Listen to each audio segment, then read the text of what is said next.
Hello and welcome to another add-on guide. This time we're looking at Dominos, the fantastic action bar add-on.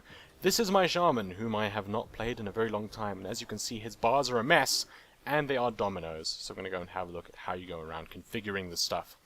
So what we're going to be doing is going over here, I'll be clicking my little button bag and opening Dominos with a left click to enter configuration mode, and it's a right click to have a look at the options, which we can do a little bit later. So we've got a whole bunch of these different sort of blue rectangles and all that kind of stuff, blue rectangles and squares and everything, and those are all your different bars, all the different things that it can move.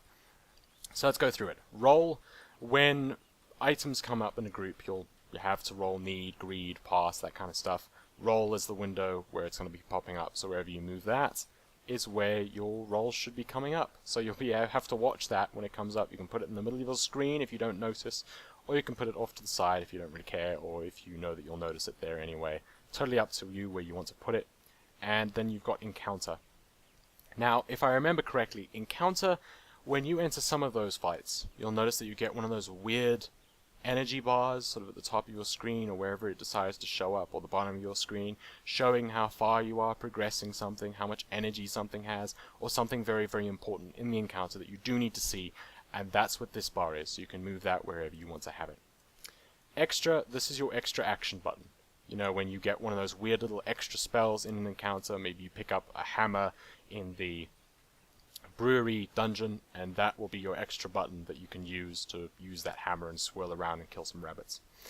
And then you've got a vehicle. Basically all the vehicle button is, it says vehicle, all it is really your exit vehicle button. So when you've entered someone's mechano hog and you're riding in the passenger seat, you can just click that button and hop on out. And you've got your pet. This will be your pet's attack and all of the things on autocast. Wherever you want to put that, that's where the pet will be. And then you have all of these bars. Lots and lots and lots of bars. Now, I do want to stress two things. First off, if you're not playing a druid, what I'm about to say does not matter at all, and you can skip ahead a little bit in the video. If you are playing a druid, then you should probably pay attention, because this will save you a lot of hassle. What happens is, some of these bars will be used for the different druid shapeshift forms. So, you'll end up with a whole bunch of your spells sitting around that you probably won't like to be sitting around. So you'll have like your cat form bar on bar 10, for example. I'm not entirely sure what it is. We'll look at it in a second. And basically I find that very, very annoying, so I go and I get rid of those bars. So I'm going to show you how to do that in a second. Now you've got all of these bars up here. You can drag them and move them wherever you want. And of course, once you're done dragging, you can exit the configuration menu. You've also got your menu bar over there, and of course your bags. To adjust something, you can just right click it, and then a little settings window comes up. You can adjust the size, you can make it bigger or smaller, you can adjust the number of columns. There you go. So basically more columns, and that's the effect that it has. It's the same amount of buttons, it just changes the way that they're arrayed, that's all. So you can make it look different. And then you've got the spacing, and the padding. Padding's kind of hard to see. Let's swap over here and change with padding. Padding basically makes certain things get spread out more, like the bar becomes bigger and is spread out more from other bars and kind of stuff like that. Scale changes the size of the whole thing. Opacity makes it so that you can see it or not, how see-through it is. Faded opacity, it's kind of weird. I'm not sure what the difference is between faded opacity and opacity is, to be honest. You can just change them both to 0 if you want to have it completely and utterly gone. And you've got advanced. For example, enable click-through. If you enable the click-through, let's exit, you can't click the buttons at all. So for example, if you had a bar that you did not ever want to have around ever, you could make it enabled click-through, and you could make the opacity so that it did not show anything. It would then be invisible, and you could click through it and basically make it so that it is not there and it's not bothering you.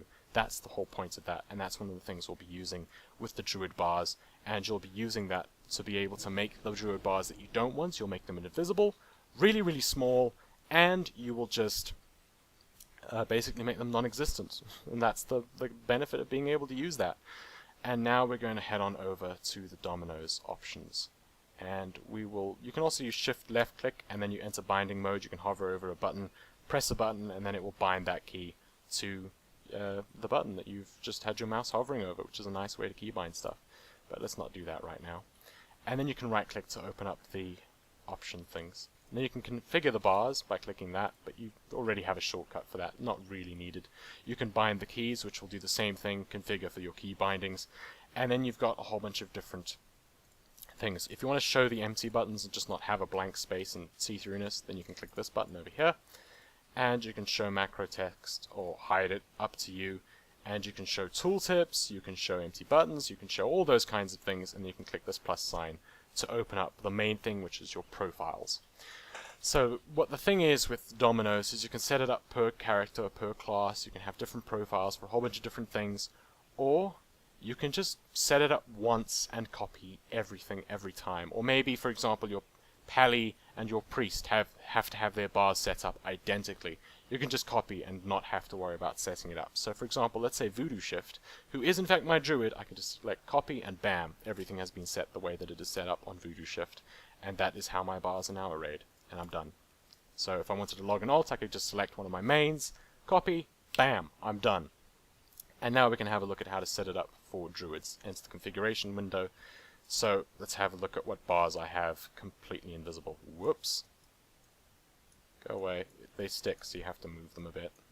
It's nice when you have to move them in some ways, but it's not nice at other times like now. There we go. But see, when I wanted to move it now, it was actually quite convenient. Anyway, so if you are playing a Druid, you will probably want to get rid of the bars 8, 9, 10, and 7, because they are annoying, and they will get in your way. To do so, all you have to do is, you can make them small if you want to, it doesn't really matter because of what we're going to be doing. You can fade the opacity and just make them completely invisible by changing the opacity completely, making it absolutely invisible. Set everything to 0. If you want to, you can just set absolutely everything to 0, and you'll make like a tiny little square that basically doesn't even exist. Though we're going to have it slightly bigger, otherwise I'll never be able to see it. Where is that? There we go. You want to be able to still click it. And then you go on over to Advanced and enable click-through. So if there's something there, you can click that to your heart's content. It will never, ever activate that spell. It's invisible, you can click through it, it will not inconvenience you in any way if you're playing a Druid. And then you can even put them sort of in the corner somewhere where you don't care about them and never ever want to see them ever again because they are banished. There we go. That's all you have to do. They will never bother you again. In fact, if you open this, you won't even see them then unless you like hover over one of them, which is sort of there, which may be the faded opacity, I'm not sure. There we go, doesn't matter. Because they don't matter at all to you. You will not see them, you will not be able to click them, you can't interact with them in any way. If you want to reverse it, you just open the config menu again and go ahead and reverse it. Up to you how you want to work it. The main thing is with Druids or anything that shapeshift, the same thing kind of happens with Shadow Priest with their shadow form. I think it does the same thing. I find it really annoying. I just get rid of all of those bars. I have more than enough buttons without them. And that's basically it for setting up Dominos. I hope you enjoyed this video and found it helpful. And of course, if you did, please hit me up with a like and a subscribe and post some comments because it does help me out quite a lot. Now, there's a link to the add-on and on curse in the description of this video, so if you haven't already got it, you can go over there and grab the add-on and show your support to the add-on developers. I'm sure they'll appreciate it. Thanks for watching, good luck, have fun, and enjoy your new action bars. Cheerio.